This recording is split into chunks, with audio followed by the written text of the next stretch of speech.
Welcome to Around Campus at Oklahoma City Community College. Today we're talking with Gary Davidson, who is the director of the Downtown Consortium, and his special guest, John Dwyer. Welcome. Thanks, Paula, for having us on. Thank you for being here. Tell us a little bit about your friend here, John Dwyer. He's a historian and an author that has been contracted by the Oklahoma Centennial Commission to write a book. Is that correct? That is correct. The Oklahoma Centennial Commission, part of their mission is to really celebrate Oklahoma's 100-year anniversary, and they've asked John to write a book on Oklahoma history, which he is in the process of doing.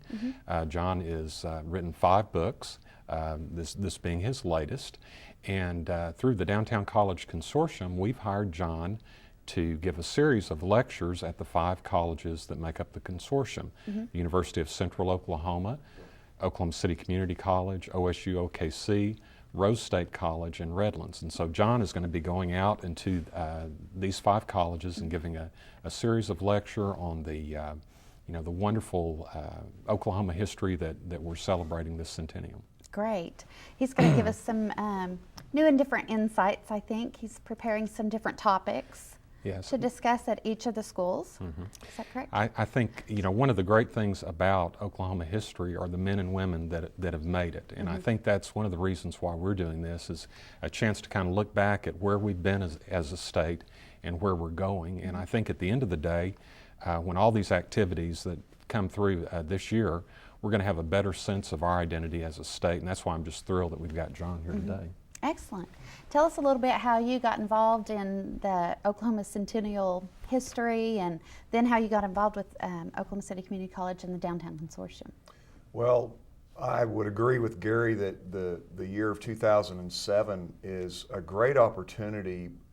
I'm seeing it draw a lot of people's attention to the state and our history that normally don't pay attention to it. And when I'm in the classroom, and I've taught everything from junior high up through adult students, college, high school, I'm amazed at how few of us Oklahomans, whether we grew up here or came from another place, really have a sense of what has happened here in the past. And it's interesting, Paula, because a lot of times you might mention a name or an event, something that's happened. You might mention that in a classroom. There'll be people that will recognize it, maybe even be a little familiar with it. Then you'll find out they didn't realize it happened in Oklahoma, or it wasn't an Oklahoma person. They didn't realize that. So I think it's not that we don't have a great history, but I think it is that we have a great history, a colorful history, a unique history, that many stories actually occurred here, and many others have been embellished upon by Hollywood and others because they were such exciting stories.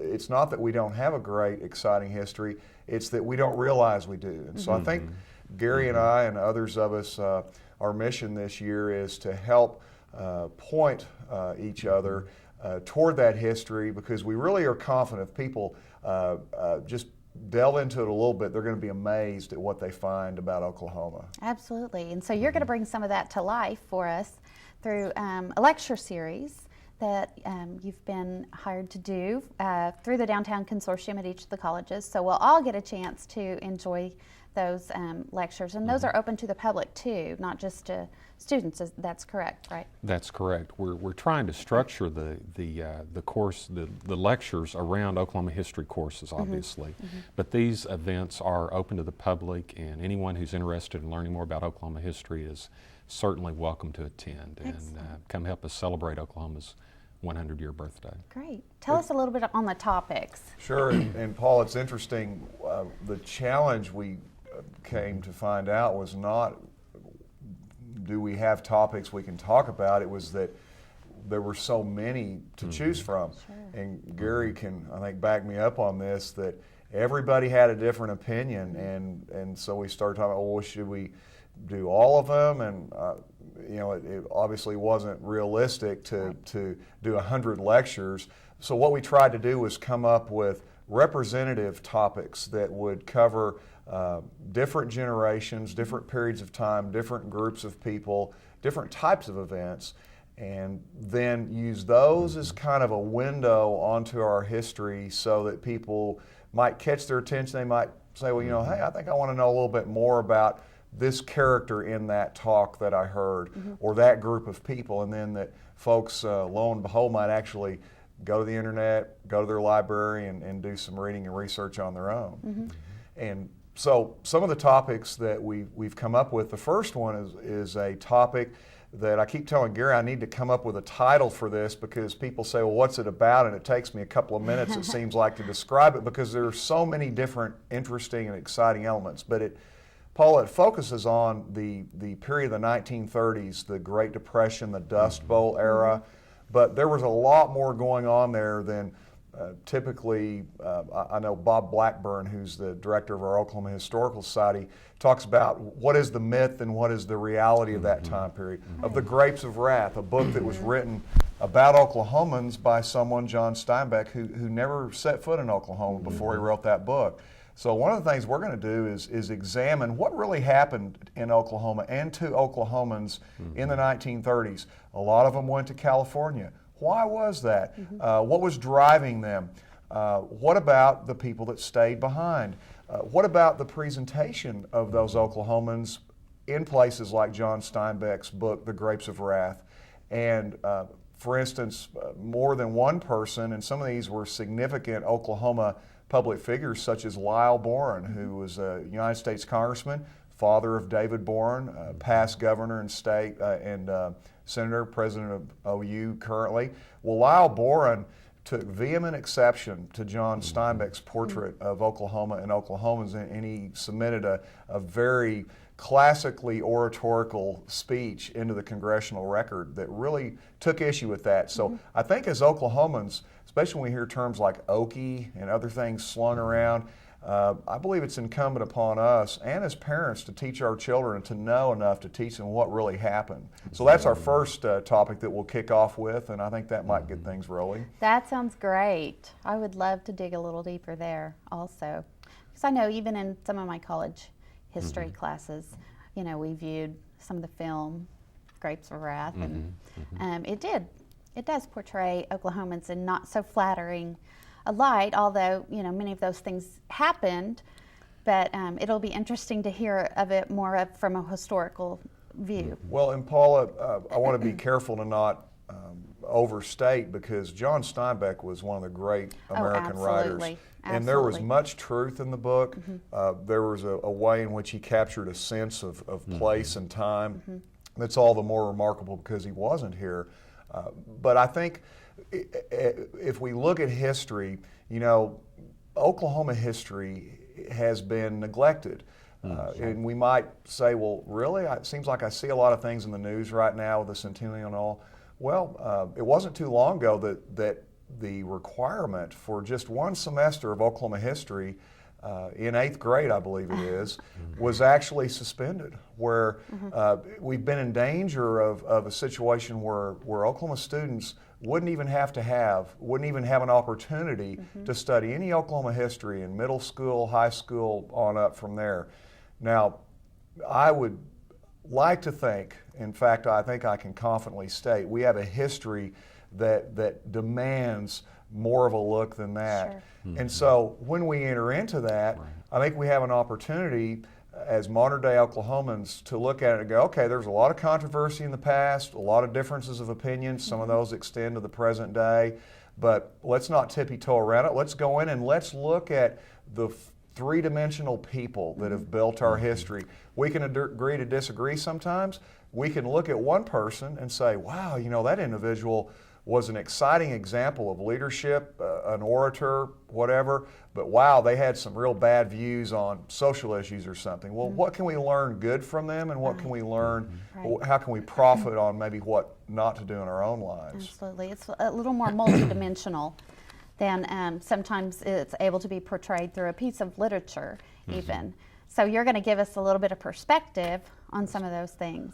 Well, that's right, Paula, and the second topic in the series has to do, I guess maybe a good reference point is the Trail of Tears. But we're going to go beyond that also. We're going to talk about what was the American Indian experience of the so-called civilized tribes, the Cherokees and the others that were forcibly removed and brought to the Oklahoma country in the early 1800s. Now, when you get beyond what kind of the standard soundbite, histories that are passed down to us, you see, for instance, the Cherokees themselves were anything but monolithic in their viewpoints. For instance, they had incredible political rivalries and differences of opinion. There were various parties, political parties, if you will, that rose up within the Cherokee tribe that differed on everything from how do we respond to the way we're being treated? Should we leave and go to Oklahoma or the Indian Territory, or should we stay? Which side should we be on in the war between the states, the Confederate or the Union? And after that war, how do we do? Do we work with the government or not? Do we support the railroads coming through our land or stand against it? So these are three-dimensional characters, especially when you look at some of the great individuals of our history, such as George Guess, better known as Sequoyah, John Ross, Stan Wadey, and many others up through the modern day from the Cherokee and other tribes. I think what I can promise is these talks will not be stale lectures. They will be full of drama and conflict and people. And I find that if you want to get people, including young people, interested in history, tell them the stories of other people. Not just facts and figures and dates. And then through those people, it not only makes it more interesting, but it opens a window to what really happened in the past. Absolutely. And it gives you a chance to, as a historian, to really capture these conflicts and let our students know, where we've been in the past and the tragedy that our early settlers had to face, and I think there's a lot that we can learn from that. Absolutely. That's a good point, Gary. And when we consider, for instance, the centennial, the 100th anniversary of statehood, now that was, I guess, the occasion, you might say, for the genesis of the book you referred to a moment ago that I'm writing now, which is entitled "The Oklahomans: The Story of Oklahoma and Its People." It's actually going to be out next year. But it was the centennial observations and interests that kind of originally brought it about as we talked about it with the Historical Society and the Centennial Commission. But one of the things I think that I'm trying to remember in crafting this book is that, just for instance, the centennial observation itself means a lot of things, different things to different people. Well, does that mean that we can't talk about it? Does that mean that we are upset with each other? Does that mean that only one opinion is right and all the others are wrong? Maybe it means that everybody's opinion is welcome at the table. Maybe we can learn from one another. I think that's one thing I love how Dr. Blackburn at the Historical Society is so encouraging. He embraces all the various diverse elements of our history and our culture, good, bad, ugly, which we all have those elements to us, and he tries to bring them all in if they help to make our history, make them feel welcome. So that's what we're trying to do is to make Oklahoma history, first of all, help people realize it's an exciting topic, and then when you start coming across some of these controversial topics, don't feel like, oh, I can't deal with this, I have to run away, or it's not polite conversation. No, let's visit in good nature, trading of information. Let's talk through it, and we can all learn something from the dialogue. Absolutely. It makes us better people to know where we came from and why Oklahoma is the way it is today. And that's all based on the people that came before us and the stories that we're going to get to hear from you. Well, and one thing, Paula, that I think anybody that I've ever talked to that's come to Oklahoma from other places, and myself, I lived out of state for a period of years before coming back. One of the things that foremost stands out about Oklahoma and its people is the friendliness of the folks and the culture and the environment. Now, there must have been some good things that wound up contributing to that type of atmosphere, because you don't get that everywhere. And that's in good times and bad. And our history, even our recent history, as we all know, has some sadness and some sorrow and some tragedy. And yet, Whereas I've seen, as a historian, tragedies in some other areas result in people sometimes just becoming either more materialistic, wild and crazy, let's live for the day. Right. In Oklahoma, I see people generally responding with a humility and a feeling like, oh, we need to pull together and help each other out, and being thankful for what they have. So it's a great history and a great culture. Excellent. Well, I am excited, as I know other people are, to hear your upcoming talks, and those are going to be scheduled throughout the next year, as I understand, and those dates will become available for people to see on your website, which is www.downtowncollege.com. Yes. Okay, and those will be updated. People can see the topics and where they are going to be located, and can just come on and listen and see what you have to say. Well, and I might add too, Paula, that our website, which is Bluebonnet Press, spelled as it sounds, bluebonnetpress.com, we'll have the schedules on there and everything as well. And people want to know more about some of these books we've been talking about, they can find information on that and links to them and that sort of thing. Because I have a feeling that book is going to be in high demand. Looking forward to reading that. Yes. Let's hope so. Let's hope it's half as fun to read as it is proving to be to write. Great. Thank you so much for joining us today. And we'll be back after the break to talk a little bit more about the Oklahoma Centennial. Oh, I got a very nice.